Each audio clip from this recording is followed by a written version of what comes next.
Okay, and we're moving on. We move on to another veteran of Q&A, and that's Hex. We all know Hex. Oh, by the way, I'm plugging Kicker one more time. Check out his channel. You will not be disappointed, people. And I'm plugging all of Hex's channels. Check him out.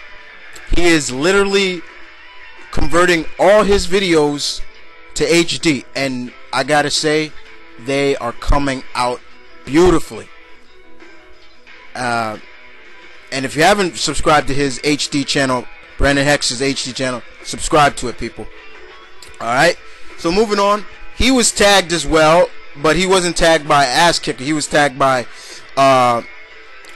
another friend, somebody else. And in his video, he had some questions that he brought to his tag, and he brought them back to me now.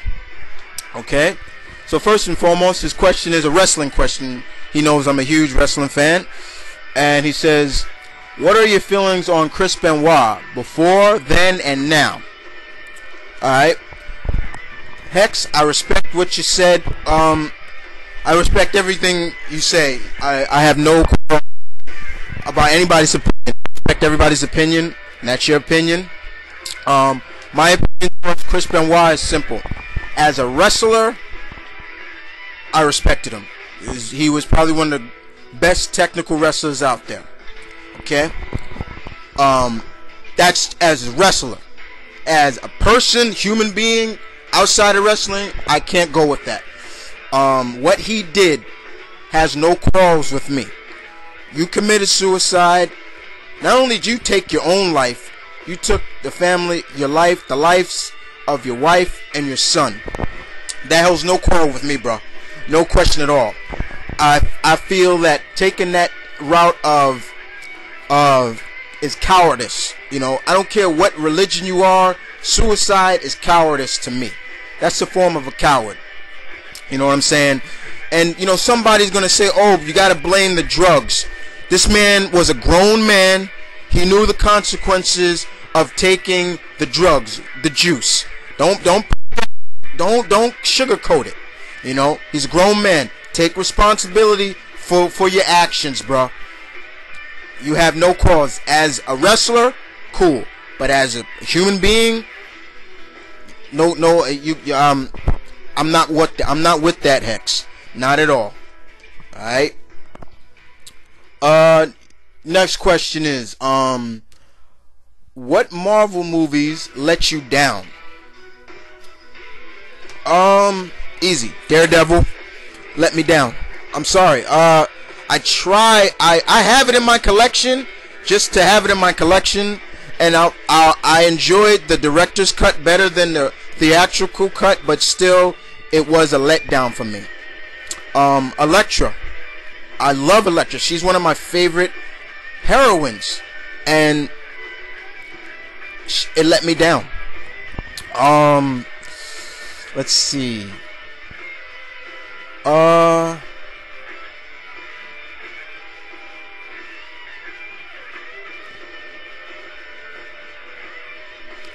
put Spider-Man 3 in there as well. You know, at first I was loving it, and then I realized after a while, when I first saw it, I loved it. But then, you know, my conscience starting to bother me and telling me, slap me in the head and saying, dude, you're an avid Spider-Man fan, and you're gonna enjoy that, you know.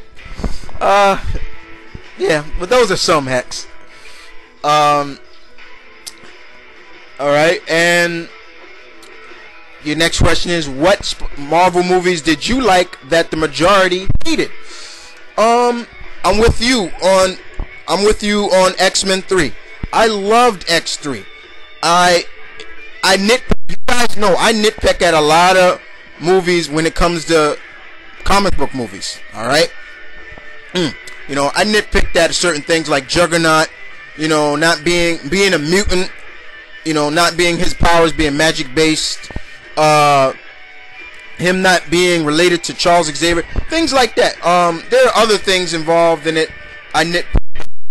But overall, I think, bottom line, it was more action toned than any of the other three.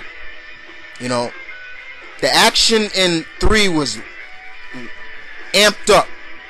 I love, there's a deleted scene when they're going to see Jean and she's in her so-called Dark Phoenix, and that was another thing I had nitpicked, because all that was Jean that time of the month, you know, if you know what I mean. Okay, that wasn't Phoenix. And Storm and Wolverine are fighting Juggernaut and all the other people. There was a deleted scene where Wolverine stuck.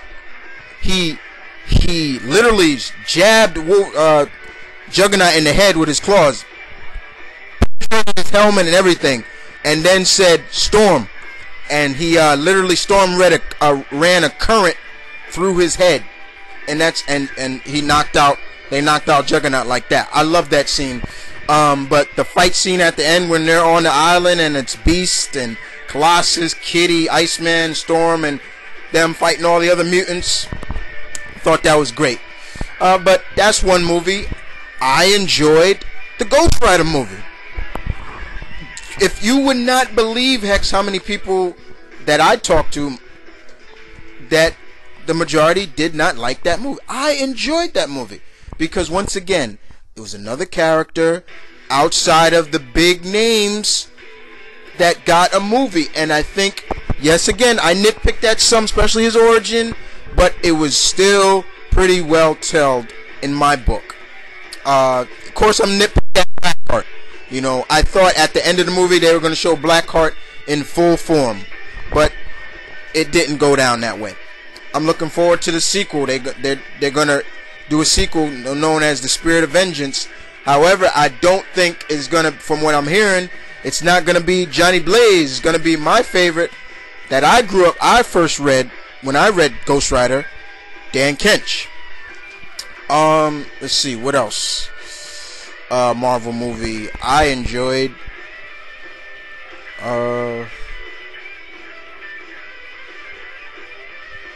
That's about it. Everything else I think everybody else liked, pretty much. Alright. Next question, Hex, you asked me is, what is your favorite panel from a comic book that sticks out in your mind?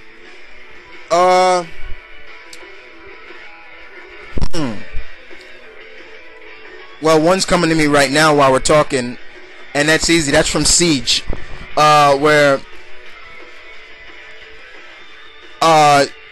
they knock Norman's helmet off, and Norman's got the goblin makeup on, and he's talking about how this and that, blah blah, and who's the one that knocks him out? Good old Spidey. There was nobody else that I would have taken in that panel but Spidey saying, "Oh, would you shut up?" and knock him out. There was nobody else but Spidey that deserved that spot. Nobody else. That's a favorite panel of mine that's coming to my mind right now. That sticks out right now.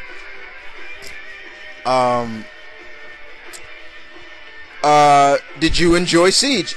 I did. I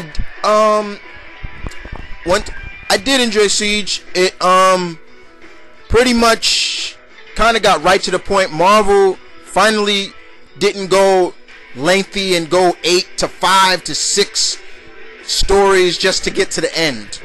Okay, I'm glad that they went for, you know, though the last Siege took a little longer, but I pretty much enjoyed Siege all over. You know, a lot of questions have to still be asked. You know, like Loki, what was going through Loki's head? Why did he do it? Why did he plead? It was amazing to me. Like I said, why did he plead to Odin? It was amazing to see Loki do that. But all in all, I really enjoyed. Another thing I really enjoyed about Siege is at the end where you saw Steve give the shield back to Bucky. Like, basically Steve and literally saying, "You're the modern age Captain America. You're the Captain America now for this age. My time has come. I'll be glad to be remembered as probably the greatest that ever held that shield." But basically, he passed the torch to Bucky, and I enjoyed that very much. And then, of course, the panel where he's speaking to the president, and the president saying, you know, "I need you. I'm going to need you in this," and literally abolishing the registration, the superhero registration. Great, cool. I enjoyed that. You know, enough of this crap. You know. So, bottom line, yeah, I really did enjoy it. Very much. I really did enjoy it.